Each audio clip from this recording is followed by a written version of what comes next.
Hello friends, my name is Khan and once again welcome back to my YouTube channel Karim classes. दोस्तों, आज के इस video में हम डिस्कस करेंगे क्लास सिक्स की एक बहुत ही प्यारी सी कविता है जो कि हनी शक्ल बुक से ली गई है और इस कविता का नाम है where do all the teachers go.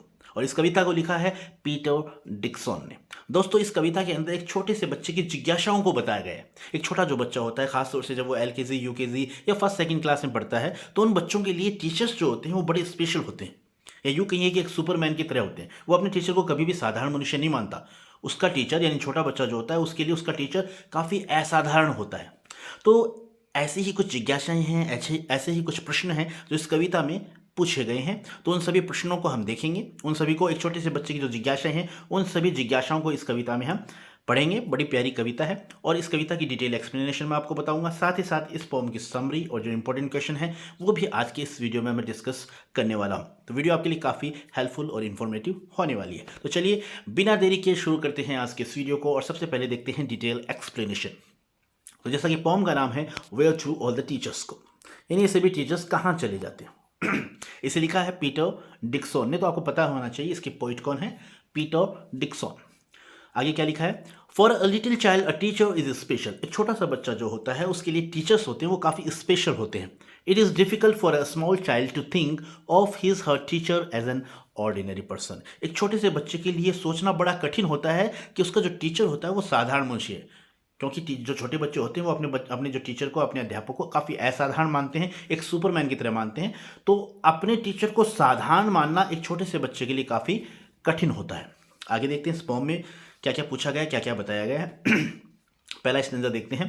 Where do all the teachers go when it is 4 o'clock? Do they live in houses and do they wash their socks? यानी फर्स्ट स्टैंजा में जो बच्चा है उस बच्चे की जिज्ञासाओं को पूछा गया है, बताया गया है। वो बच्चा पूछता है कि where do all the teachers go, ये सभी टीचर्स कहाँ चले जाते हैं। When it is 4 o'clock, जब 4 बज जाते हैं, यानी 4 बजे के बाद में ये टीचर्स कहाँ चले जाते हैं। Do they live in houses, क्या ये घरों में रहते हैं। And do they wash their socks, क्या ये भी अपनी जुराब मौजूद होते हैं जैसे कि हम धोते हैं, यानी जो हम करते हैं वो काम क्या ये टीचर्स भी करते हैं। ऐसी बात फर्स्ट स्टेंजा में जो बच्चा है वो पूछ रहा है। ठीक है, अब अगला स्टेंजा देखते हैं। अगले स्टेंजा में बच्चा क्या कहता है, डू दे वियर पायजामास, क्या वो पायजामा पहनते हैं।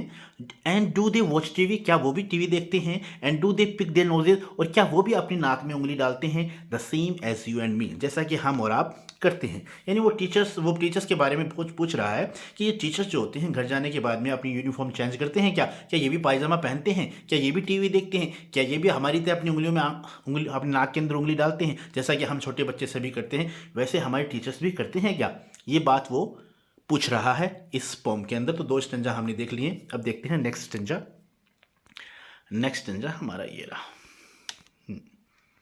Just a minute. ये आगे पॉइंट कह रहा है, do they live with other people, क्या वे दूसरे लोगों के साथ रहते हैं। Have they mums and dads, क्या उनके भी मम्मी पापा हैं। And were they ever children, क्या वो भी हमारी तरह कभी बच्चे थे।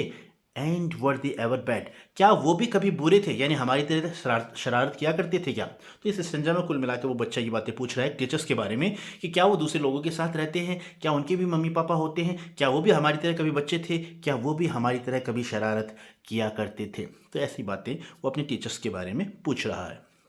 आगे देखते हैं, did they ever never spell right, did they ever make mistakes, were they punished in the corner if they pinch the chocolate flakes. अब क्या उन्होंने भी कभी कुछ गलत लिखा है, यानी जब स्पेलिंग हम लिखते हैं तो क्या उन्होंने भी कभी स्पेलिंग लिखने में गलती की है। डिड दे एवर मिस्टेक, क्या कभी उन्होंने गलतियां की हैं। वर they punished in the corner, क्या उन्हें भी कोने में सजा मिली है, यानी कोने में जाकर उनको मुर्गा बनाया गया है, उन्हें भी कभी सजा दी गई है। If they pinch the chocolate flakes, जब वो चॉकलेट के फ्लेक्स को टुकड़ों को तोड़ते हैं, पकड़ते हैं अपनी उंगली से, तो ऐसा करने पर उन्हें भी कभी क्या सजा मिली है। तो ऐसी बातें वो अपने टीचर्स के बारे में पूछ रहा है।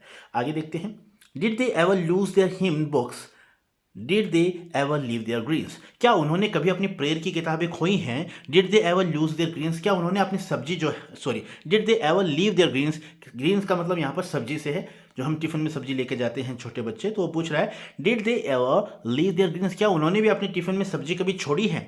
Did they scribble on the desktops, did they wear old dirty jeans, क्या उन्होंने डेस्क पर, यानी डेस्क जो होती है, मेज़ होती है, उस पर आड़ी तिरछी लकीरें खींची हैं। Did they wear old dirty jeans, क्या जो टीचर्स होते हैं वो भी हमारी तरह पुरानी जींस पहनते हैं।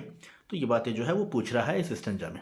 ठीक है, अब आगे देखते हैं लास्ट स्टैंजा इस पोएम का, वो क्या कह रहा है। अब वो लास्ट में कह रहा है, जो बच्चा है वो कह रहा है, I will follow one back home today. एक दिन मैं किसी एक टीचर को फॉलो करूंगा, उनका पीछा करूंगा, यानी आज वो कह रहा है I will follow one back home today, यानी आज मैं एक टीचर को फॉलो करूंगा, उनके पीछे पीछे जाऊंगा कि 4 बजे के बाद में आखिर ये कहाँ जाते हैं। I will find out what they do, और मैं पता लगाऊंगा कि एक्चुअली ये करते क्या है। Then I will put it in a poem, और फिर मैं उन सभी जो एक्टिविटीज़ ये करेंगे उन पर एक कविता लिखूंगा, that they can read to you, जो वो आपको पढ़कर सुना सकेंगे। तो इस तरीके से इस पोएम के अंदर, पूरी पोएम की हम बात करें तो इस पोएम के अंदर एक छोटे से बच्चे की काफ़ी जिज्ञासाएं होती हैं टीचर्स के बारे में, तो उन सभी जिज्ञासाओं को एक पोएम के माध्यम से बताया गया है, पूछा गया है। तो कुल मिला के ये कविता थी। मुझे उम्मीद है ये कविता आपको अच्छी तरीके से समझ में आ गई होगी। अब इस पोएम की समरी देख लेते हैं। तो समरी कुछ इस तरीके से है। जैसा कि पोएम का नाम है where do all the teachers go, सभी टीचर्स कहाँ चले जाते हैं। अब the poem has been written by Peter Dixon, यानी ये जो कविता है वो पीटर डिक्सन के द्वारा लिखी। इसके पोइट का नाम क्या है, पीटर डिक्सन। ठीक है, in this poem it has been told that for a child his her teacher is special, not an ordinary person. यानी इस कहानी, इस कविता के अंदर बताया गया है कि एक छोटे से बच्चे के लिए जो टीचर्स होते हैं वो बहुत स्पेशल होते हैं, कोई साधारण पर्सन नहीं होते, साधारण व्यक्ति नहीं होते, बल्कि बहुत ही स्पेशल होते हैं।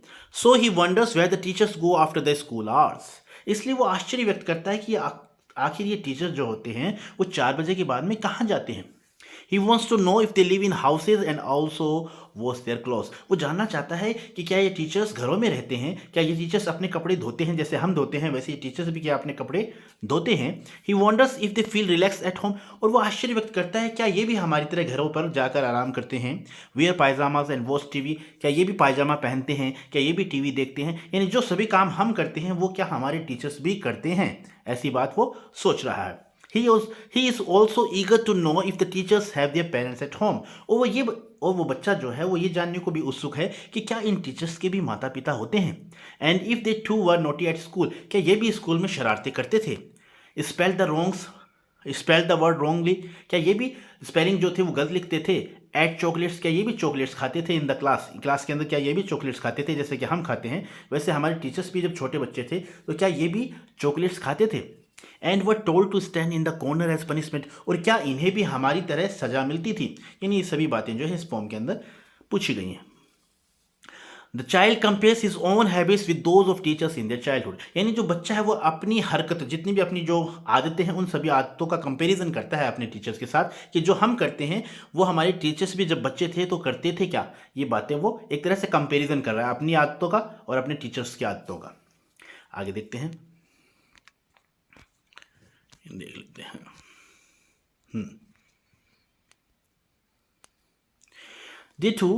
They too must have lost their prayer book. आगे कहता है कि क्या उन्होंने भी अपनी क्या जो टीचर्स हैं उन्होंने भी अपनी प्रार्थना की जो किताब है वो खो देते थे। वो dirty jeans and scribbled on the desktops, क्या वो भी पुरानी जींस पहनते थे, गंदी जींस पहनते थे, या डेस्कटॉप यानी मेज़ के ऊपर आड़ी तिरछी लकीरें खींचते थे। The child plans to follow his teacher to find out what he does at home, और अब वो जो छोटा बच्चा है वो योजना बनाता है कि आज वो अपने एक टीचर को फॉलो करेगा, उसके पीछे पीछे जाएगा और पता लगाएगा कि वो घर पर जाकर आखिर करता क्या है, यानी टीचर जो होते हैं वो घर पर जाकर आखिर करते क्या है। He will then record that in a poem, और फिर वो एक पोएम रिकॉर्ड करेगा, एक पोएम बनाएगा उन पर। The teacher will read that poem to other children as a fun, और फिर बाद में टीचर जो होंगे वो उस पोएम को दूसरे बच्चों के साथ पढ़ेंगे। तो इस तरीके से इस पोएम की समरी थी, काफ़ी आसान भाषा में मैंने समरी को आपको समझाया है। अब देख लेते हैं इस पोएम से रिलेटेड जो इंपॉर्टेंट क्वेश्चन है जो आपको अपनी नोटबुक में करने भी हैं और याद भी करने हैं। तो देख लेते हैं, ये रे क्वेश्चन है इंपॉर्टेंट। ये रहा first question, What does the child want to know? छोटा बच्चा क्या जानना चाहता है। तो सीधा सा आंसर है, बच्चा क्या जानना चाहता है। The child want to know where do all the teachers go? बच्चा जानना चाहता है कि ये टीचर्स जो होते हैं वो कहाँ चले जाते हैं। ठीक है, अगला क्वेश्चन है, How does the child look upon his teacher? यानी कैसा चाइल्ड जो है, बच्चा जो है अपने टीचर को कैसे देखता है, यानी किस रूप में देखता है। तो for a child a teacher is a special person, एक छोटे से बच्चे के लिए एक टीचर जो होता है बहुत ही विशेष होता है, एक स्पेशल पर्सन होता है। ठीक है, अगला हमारा क्वेश्चन है, why does the child ask whether they live with other people? वो छोटा बच्चा क्यों पूछता है कि जो टीचर्स होते हैं वो दूसरे लोगों के साथ रहते हैं क्या। तो इसका आंसर हो जाएगा the child think that his teacher is super woman, he is not ordinary. क्योंकि वो छोटा बच्चा इसलिए पूछता है कि वो टीचर जो होते हैं वो दूसरे लोगों के साथ रहते हैं कि नहीं रहते, वो ये बात इसलिए पूछता है क्योंकि वो ऐसा सोचता है कि उसके टीचर जो होते हैं वो एक सुपर वुमन होते हैं, सुपरमैन की तरह होते हैं, वो कोई साधारण मनुष्य नहीं है, इसलिए वो ये बात पूछता है। अगला हमारा प्रश्न है Why does the poet say were they ever children? जो पोइट है, जो बच्चा है, वो क्यों क्यों पूछता है, ये बात कि वर दे एवर चिल्ड्रन, क्या वो भी कभी बच्चे थे? तो इसका आंसर हो जाएगा the poet says so because his teacher behaves in a mature way. वो ऐसा इसलिए कहता है क्योंकि उसके जो टीचर्स हैं वो एकदम मैच्योर वे में बात करते हैं, उनका व्यवहार जो है एकदम मैच्योर है, परिपक्व है। There is a doubt if his teacher was younger, इसलिए उसे शक होता है कि भाई हम तो काफ़ी हरकतें करते, लेकिन हमारे टीचर्स जो है इनका जो बिहेवियर हमारे साथ होता है वो काफ़ी परिपक्व है, मैच्योर है। तो उसे शक होता है कि क्या ये भी हमारी तरह कभी बच्चे थे क्या, या सदा से ही ऐसे ही है, एकदम मैच्योर थे। तो इस चक्कर में, इस कारण वो ये बात पूछता है। अगला प्रश्न देख लेते हैं। अगला हमारा प्रश्न है why does the poet ask were they punished in the corner. वो पॉइंट जो कवि क्यों पूछता है कि क्या वो उन्हें भी कभी सज़ा मिलती थी, यानी टीचर्स को भी कभी सज़ा मिलती थी? तो इसका आंसर हो जाएगा the poet asks so because his teacher punishes him whenever there is a mistake made by him। वो कवि जो है, यानी वो बच्चा जो है इस कविता के अंदर ये पूछता है कि क्यों, इसलिए पूछता है क्योंकि उनके जो टीचर हैं वो उन्हें सज़ा देते हैं, जब भी कोई मिस्टेक की जाती है बच्चों के द्वारा तो उन्हें सज़ा दी जाती है, इसलिए वो पूछता है। He finds the teacher very responsible and feels they can never make mistake. अब वो अपने टीचर्स को काफ़ी जिम्मेदार समझता है, क्योंकि जब भी वो छोटे बच्चे गलती करते हैं तो टीचर्स उन्हें सज़ा देता है, और इस कारण जो छोटा बच्चा है वो अपने टीचर को काफ़ी रिस्पॉन्सिबल समझता है, काफ़ी जिम्मेदार समझता है, और वो महसूस करता है कि शायद उन्होंने कभी भी अपनी ज़िंदगी में मिस्टेक नहीं की होंगी, इसलिए वो ये प्रश्न पूछता है कि क्या उन्हें भी अपने जीवन में कभी सज़ा मिली थी जब वो बच्चे थे। तो इस तरह का प्रश्न इसलिए वो पूछता है। अगला हमारा प्रश्न है और लास्ट प्रश्न है आज के इस वीडियो का, what does the poet want to write. जो पोइट है, जो बच्चा है, वो क्या लिखना चाहता है? तो इसका आंसर हो जाएगा the poet wants to write the life of the teacher in his poem. यानी जो बाल कवि है, जो बच्चा है, वो लिखना चाहता है लाइफ ऑफ टीचर, यानी अपनी कविता में क्या लिखना चाहता है? एक टीचर के जीवन के बारे में, एक टीचर की जीवन शैली के बारे में, किस तरीके से टीचर एक्टिविटीज़ जो करते हैं उन सभी एक्टिविटीज़ को एक पोम के माध्यम से बताना चाहता है। तो ये था प्यारा सा वीडियो जिससे मैंने काफ़ी आसान भाषा में आपको समझाने का प्रयास किया है।